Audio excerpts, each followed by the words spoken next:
Fun times! Welcome to Shorehammer Engineering. This is the first drive to a takeaway shop for some Chinese.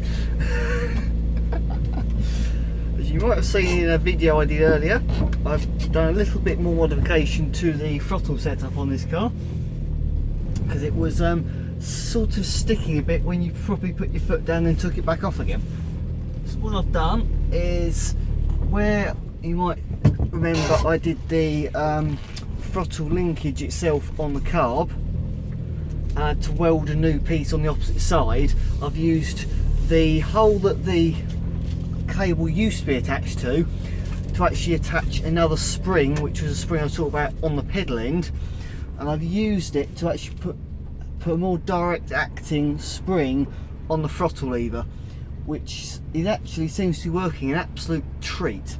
The only thing to finalise it is I've actually got to make up a proper metal bracket for it, because at the moment, and you're going to say how typical of Sean to do this, I've literally stuck a cable tie between, I can't remember what I put the cable tie onto now, but anyway, the spring is attached to a cable tie and that is keeping it taut, so I need to make a metal bracket that length to basically make it carry on doing what it's doing now, but in a more permanent way. So yeah, the throttle response is much better because you put your foot down, take it back off, and it returns to idle as you expect it to without sticking.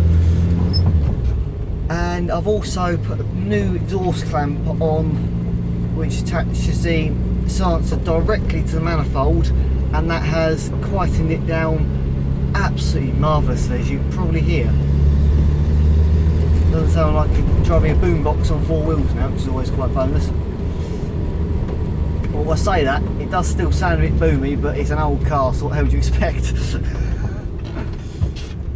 Yeah, he's driving absolutely marvellously. Almost starting to feel like driving a typical little car. Of course it isn't, because you've got a manual choke carb on a car without a manual choke cable attached to it, so you have to be a bit inventive with the throttle pedal when it's cold. And of course, if you hit the brakes, there's no servo and you've got 4 disc brakes to handle. But so far, as you can probably tell, all going okay, so bonus. Oh yeah, and let's not forget the custom clutch setup that goes with this engine, which also apparently seems to be working an absolute treat, so happy days.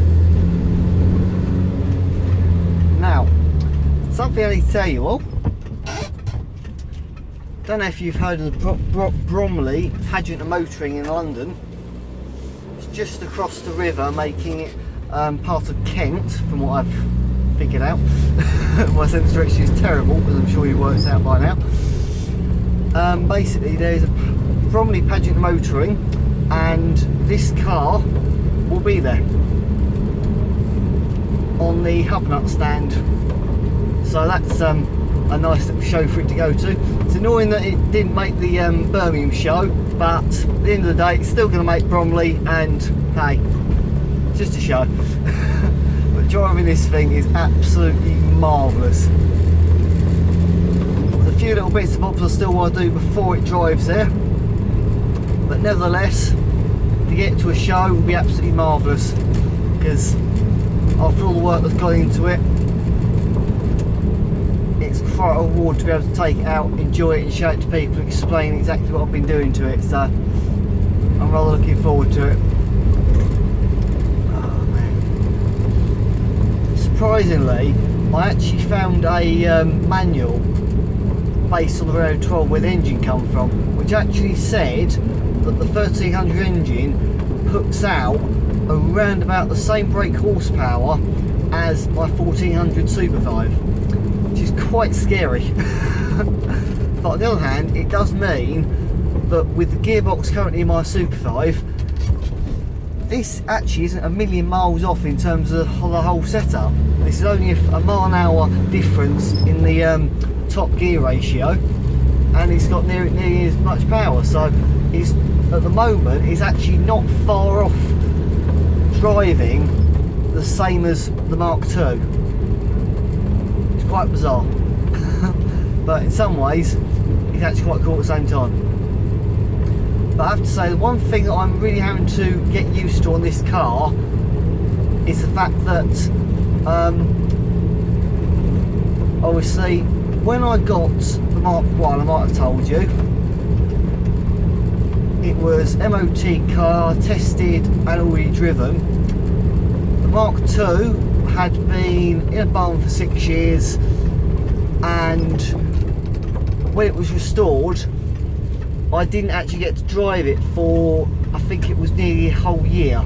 So I'd gotten completely used to all the little knocks and noises it made naturally. But with this car, it arrived on a trailer. I've rebuilt all of the front suspension and had a look at the rears, made sure everything's all okay in that respect. I've rebuilt the brakes. I've got the engine running out of an engine that had no manifold in it. Just, it literally turned over when I got it and that was it. The gearbox, I had no idea whatsoever. I just knew that the car's indicating 16,000 miles and it was presumed they're in the original gearbox. So this car, it's been, as well as the mechanical side of things, it's been quite a learning curve in the fact that I'm having to actually learn exactly what it's supposed to drive like.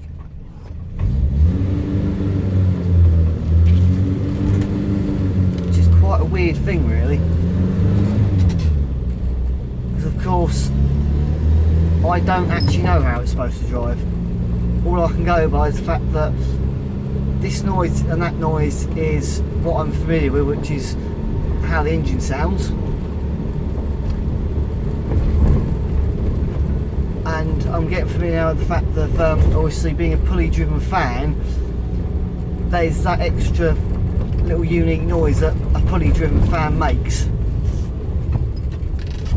But other than that, all the little other little sort of knocks or squeaks, I'm able to properly get used to them and understand that when it makes that noise, it is completely normal because it's the car it is, and that probably just needs to be WD-40 or something. A bit like the gear lever, whenever I move that backwards and forwards, it makes a little squeak. I think it's between second and third mainly. But it's just little things like that that you've got to get used to, which are completely unique to this car. As I say, I've never owned one. I'd never actually seen a Renault 10 in the flesh until I bought this one as a project car. Let alone even been in one that's driving. with the Super 5, I'd been to an AGM not long after I got the B-Reg donor body, and I actually had a ride in the B-Reg that was starred in Practical Classics not so long ago, which was actually given to them by a member of the club. Now it's since been sold to KGF Classics, and I'm not sure what happened to after that, but I know it was at KGF Classics last time I saw it.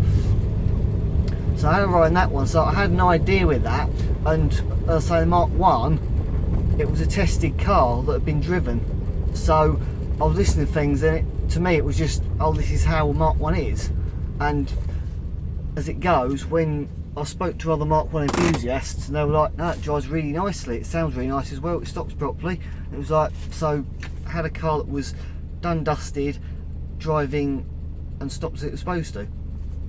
Whereas, as I've said, this one, totally different kettle of fish. To learn the entire time how it's supposed to run, how it's supposed to sound, how it's supposed to feel. It's quite bizarre really. And being my first rear engine car as well, just a bit more added lunacy to it. But yeah, it sounds absolutely marvellous now as well, which is quite helpful. You can probably hear. Absolutely lovely how it sounds now.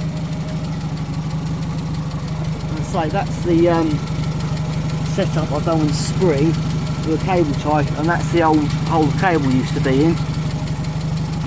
But yeah, look like this.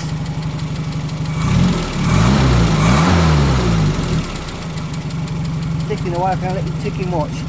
One thing I do need to do is these nuts on the rocker cover do need, I think it's a nylon washer, which I've never had any washers with this on this car on that rocker cover, so I need to get some of those, because otherwise, as you can see that's happening, all that shiny stuff around it, that's all basically working its way out of the rocker cover via the studs that the rocker cover sits on.